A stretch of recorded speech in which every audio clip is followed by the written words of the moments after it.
Well, congratulations. This is so much fun. I loved it. Thank you. I really did. And I think maybe because I can relate to these ladies being around the same age. But how great was it that most of the scenes were really the four of you together for a change? It was fantastic. It was like going back in time when the series, was 4 single girls as opposed to 1 single girl and 3 married girls with babies. So I really enjoyed it. I love the fact that they were not on home turf, which was a little unsettling, and also exciting because everything was new and different. Yeah, and also not shooting in New York City where you have the billions of fans all over you, every move that you make, wanting to see what's going on.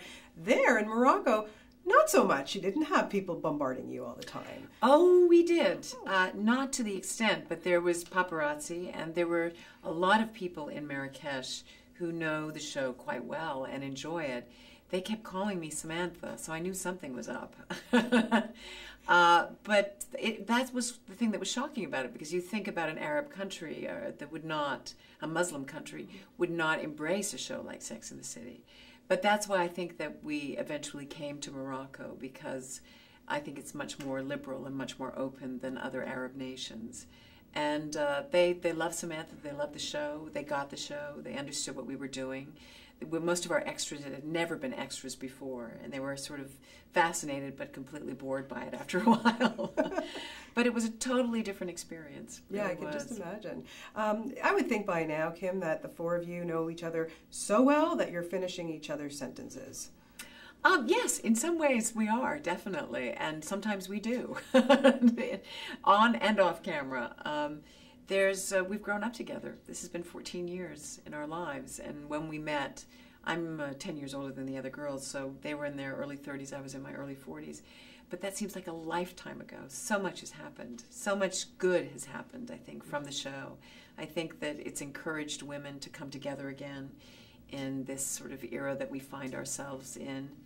And I think that it's helped redefine what being a woman is. And we still live in a man's world, but we navigate it to our advantage. We don't have to suit up and pretend we're men.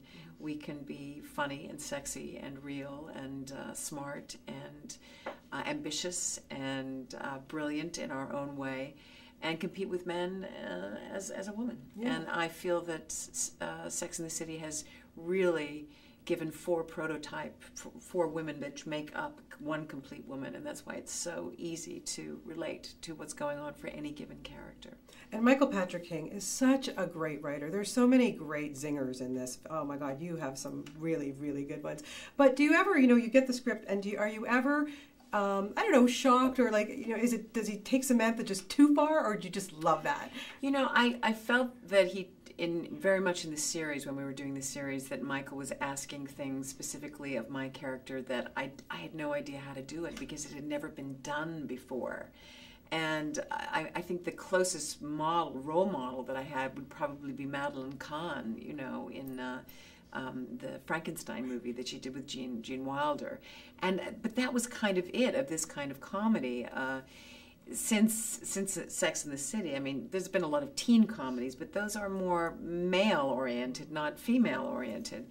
So this was all new territory and very, very exciting. But there was also a feeling of, have we gone too far? I mean, is Funky Spunk too far? Is, taking cancer and making it funny, is that going too far? Is breast cancer too far? All of these questions, but I think we navigated it pretty well. And I think what came out of it was humanity. Instead of preachiness or movie of the week sadness, overwroughtness, what you saw was characters dealing with it in a much more realistic way, but also pumping and plumbing the humor that could be made from something like that, with this, especially this character. Very relatable. Very relatable. Yeah. All, as you say, all 4 of them, and I love the fact that they're not pretending they're 25, 35 again. Why? Who cares about 25? I'm bored with 25. It's like a young wine. I hate Beaujolais.